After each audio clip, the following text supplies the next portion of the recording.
네, 네 아버지 모아시노 기요학입니다.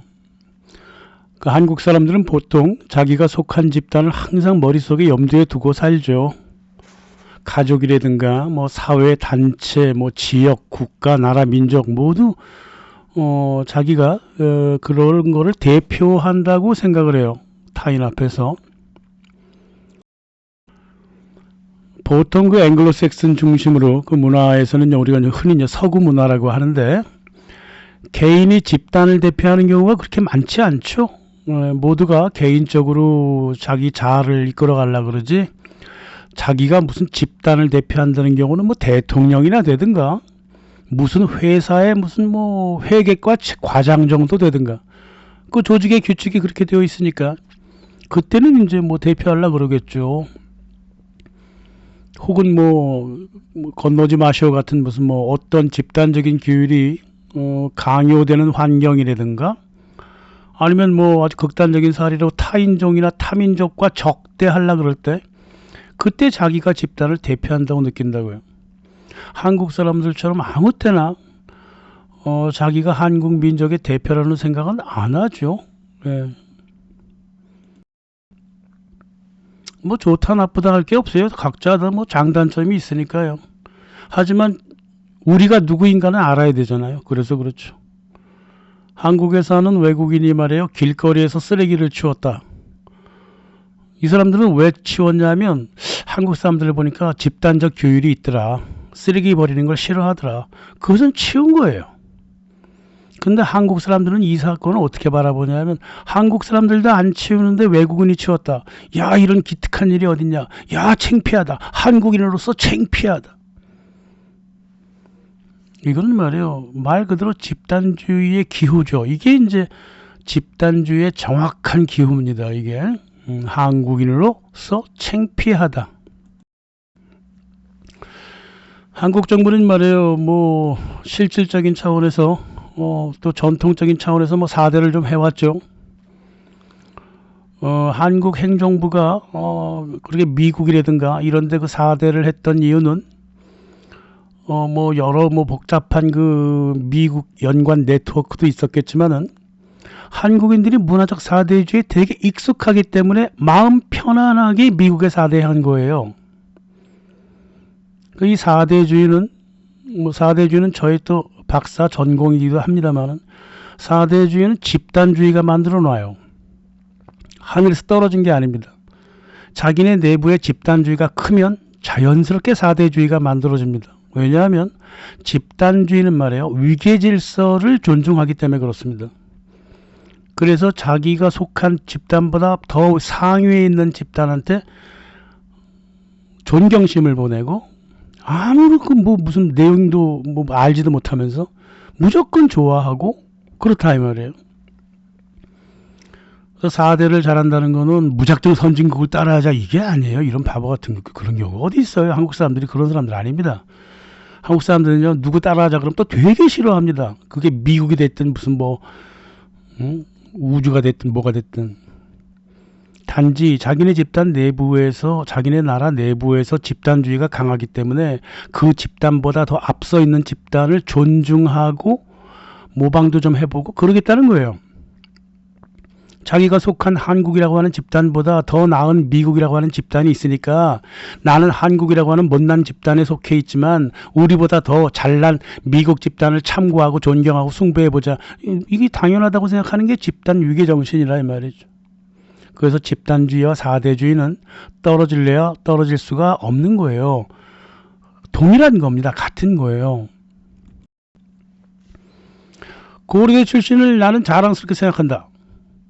하지만 서울대 집단은 고려대 집단보다 우위에 있다. 고려대 학생들이 그렇게 생각하죠. 그러니까 서울대를 존중하자. 하버드대는 서울대보다 우위에 있다. 서울대보다 더 존중하자. 이런 식으로 해서 위기가 만들어지는 거죠. 제가 뭐 충분히 설명을 드렸습니다만은 2009년에 볼로냐 프로세스에서 세계 대학을 평균화하고 그 평균화된 코드에 맞춰 갖고 서열화했을 때 다 돈으로 분탕질돼 있다고 말씀드렸어요. 이걸 그렇게 좋아해요. 한국 사람들이. 이거 갖고 대판 또 싸우기도 하죠. 유럽이라든가 미국 대학생들은 이제 좋은 대학 들어갔다. 그러면 뭐, 아이고, 좋다. 나는 좋다. 그러면 아버지도 좋아하고. 하지만 그게 가문의 영광이라고 생각은 안 한다고요. 게다가 대학 타이틀이 내 평생 나의 권위를 만들어줄 것이라는 생각은 추호도 하지 않습니다. 하지만 한국 사람들은 자거나 깨거나 모두 타이틀을 만들어줄 거 생각해. 죽을 때까지요. 내가 서울대 나왔으면 나는 죽을 때까지 가장 좋은 대학 나왔다 이게 아니라 가장 똑똑한 사람이야. 이런 정신병을 만들어 버렸다 그 말이에요. 근데 한국 정부, 한국 관습, 한국 그 종특이 말이에요. 그런 그 집단주의이기 때문에 스스로 그 안에 매몰되어 있기 때문에 우등한 집단, 열등한 집단 모두를 극복하는 개인적인 자아가 없는 겁니다. 만들어주지 않았어요. 야, 너는 저기 경희대 나왔는데 서울대보다 똑똑해? 웃기는 소리 하지 마. 이런 걸 관습으로 만들어 놨다고.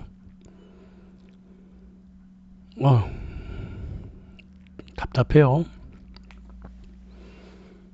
해외에서 말이에요. 대학 다닐 때 한국 사람들 많은 곳에 들어가서 대학에 들어가 보면 서울대 출신이 수위를 차지하는 경우 별로 못 봤어요.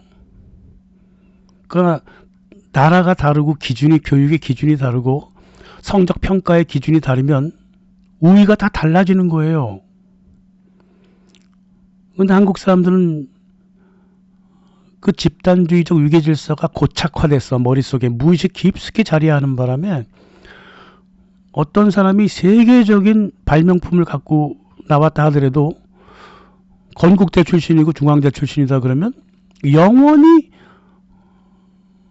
서울대보다는 열등한 거예요.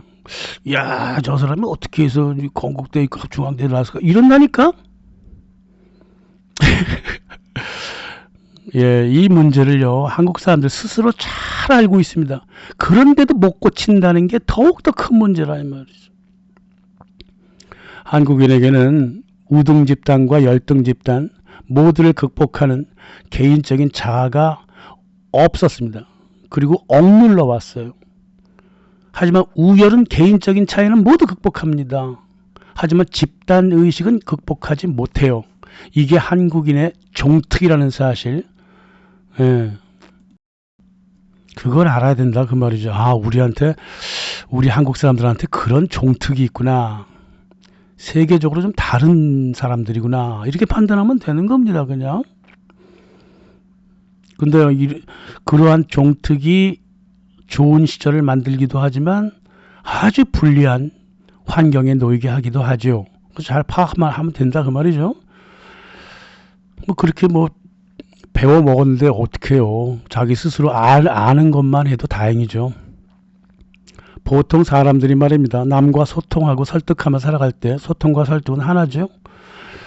보통 프랑스가 만들어 놓은 또 전통으로 지키고자 했던 논리성, 합리성으로 논리적이고 합리적인 말로 기호를 통해서 사람들과 소통한다고.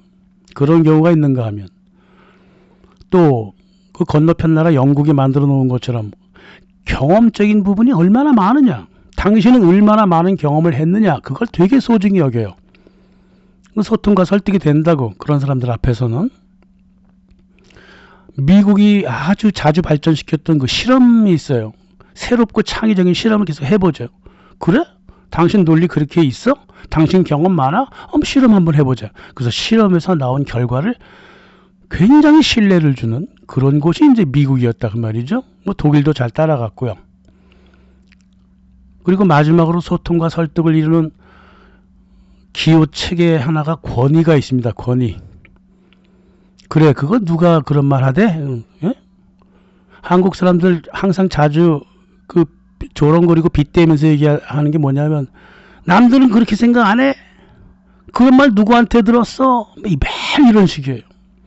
그러니까 권위를 가장 많이 활용하고 거기에 또 가장 많은 신뢰를 줘버립니다. 옛날에는 말이에요. 20대 검사들한테 영감님이라고 불렀어요. 그랬던 나라요, 이 나라가.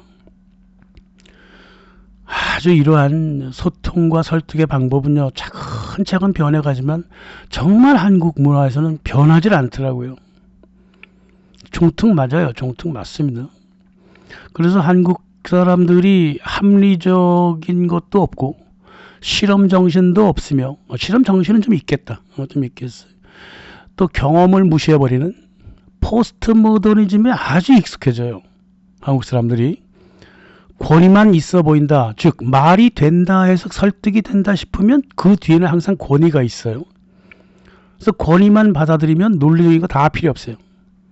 논리적으로 얘기하잖아. 무슨 말이 많냐 이래버립니다. 경험이 많다는 것도 무시하려고 그래요. 아이고 어디서 이상한 경험만 해가지고 이럽니다. 사실을 분명히 드러내도 조작했다 그래요. 이런 포스트 모던적 인간형들을 굉장히 많이 양산을 했어요. 한국 사회가. 왜 그러면 한국 사회에서 포스트 모던형 인간들 합리성도 없고 실험 정신도 부족하고 경험도 무시해버리고 오로지 권위적 말의 권위, 기호의 권위에 매달리는 이런 포스트 모던 문화가 왜 한국에서 그렇게 활성화됐을까? 한국 사회 자체가 권위에 기대고 있기 때문에 그래요.